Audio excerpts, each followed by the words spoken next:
Hi guys, स्वागत है आप सभी का एक बार फिर से मेरे channel study knowledge with Mandeep. आशा है कि आप सभी लोग बहुत अच्छे होंगे, जहाँ भी होंगे खुश होंगे। तो जल्दी से वीडियो को स्टार्ट कर लेते हैं। एक मोरल स्टोरी है, बहुत अच्छी है, शॉर्ट स्टोरी है। तो देरी ना करते हुए वीडियो को स्टार्ट करते हैं। There once was a farmer who was very worried about his crop getting eaten by the birds। ठीक है, पूरा ये एक पैराग्राफ है, तो अब इसके हिंदी देखते हैं। There once was a farmer, यानी एक बार एक क्या था, किसान था। ठीक है, देयर यहाँ पे सिर्फ सब्जेक्ट के रूप में यूज़ हुआ है, इसका कोई मीनिंग नहीं होता जब स्टार्टिंग में हम देयर का यूज़ करते हैं। ये मैंने आपको पहले भी बता रखा है। तो वंस यानी एक बार, वॉज था आ फार्मर, एक बार एक फार्म था, फार्मर था यानी किसान था। हु वॉज वेरी वरीड, ठीक है, हु यानी जो, अब इंसान की बात हो रही है तो उसमें हम हु का यूज़ करते हैं। तो हु वॉज वेरी वरीड, जो था, वेरी मतलब बहुत ज़्यादा, वरीड मतलब चिंतित था यानी परेशान था। अबाउट यानी बारे में, किस चीज़ के बारे में चिंतित था। His crop getting eaten by the bird. His crop getting, तो हिज क्रॉप यानी उसकी जो फसल थी, गेटिंग यानी हो रही थी, ईटन यानी खाई जा रही थी, बाय द बर्ड्स यानी चिड़ियों के या पक्षियों के द्वारा क्या उसकी फसलों को खाया जा रहा था, इसलिए वो क्या था, फार्मर चिंतित था। So he laid a trap for the birds. So यानी इसलिए, उसने इसलिए, लेड मतलब होता है बिछाना, लेड के फर्स्ट फॉर्म होती है ले, LAY, इसका मतलब होता है किसी चीज़ को बिछाना, बट यहाँ पास्ट की बात हो रही है तो सेकेंड फॉर्म लगाएंगे, लेड बिछाया। अ ट्रैप यानी जाल, फॉर द बर्ड्स यानी चिड़ियों के, पक्षियों के लिए उसने एक जाल बिछाया।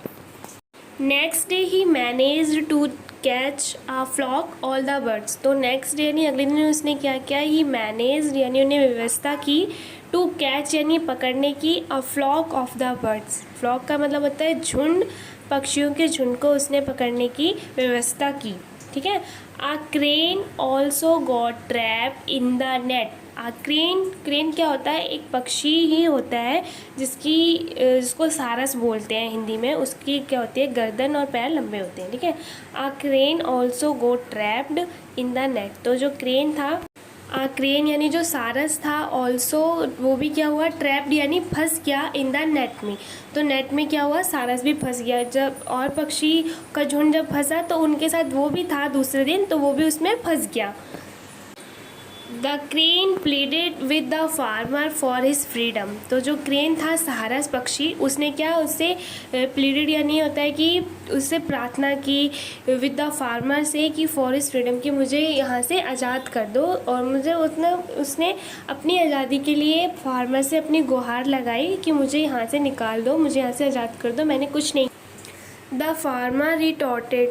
तो जो फार्मर है, किसान, उसने उसको मुँह, रिटॉर्टेड का मतलब होता है कि प्रतिवाद करना। प्रतिवाद का मतलब हुआ कि किसी को मना कर देना या मुंह तोड़ जवाब देना या बदला लेना। तो उसने, फार्मर ने उससे क्या, बदला लिया सारस से। You have been found in the company of these birds. तो फार्मर ने क्या कहा कि यू हैव बीन फाउंड, तो मैंने भी तुम्हें, मतलब आई हैव बीन, मैंने तुम्हें यहाँ पाया है, यानी मैंने तुम्हें यहाँ देखा है, इन द कंपनी यानी इन सब लोगों के साथ में, यानी ये ऑफ जितनी भी चिड़िया दिख रही हैं, पक्षी, इन सब के साथ मैंने तुम्हें यहाँ देखा है।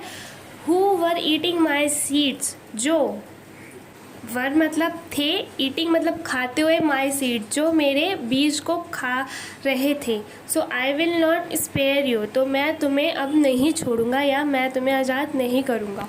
मोरल ऑफ द स्टोरी, तो स्टोरी का मोरल क्या है, बैड कंपनी इज़ हार्मफुल। बुरी संगत जानलेवा है या खतरनाक है। ठीक है, क्योंकि सारस ने कुछ भी नहीं खाए थे फार्मर के सीड, बस फार्मर को लगा कि जब सब पक्षी सीड खा रहे हैं उसके, तो उसे लगा कि ये भी इनके साथ है तो इसने भी खाया होगा, पर उसने नहीं खाया था। तो इसलिए बोला जाता है कि अगर आप किसी गलत व्यक्ति के साथ हो, बैड कंपनी के साथ में हो, तो अगर आपने वो एक गलत काम नहीं भी किया है ना, तो अगर कोई आपको देखता है उसके साथ, तो वो आपको वही समझता है कि हाँ, आपने भी वो गलत चीज़ की होगी। तो इसलिए बोला जाता है कि अवॉइड बैड कंपनीज। ठीक है, तो इस कहानी से हमें ये सीख मिलती है।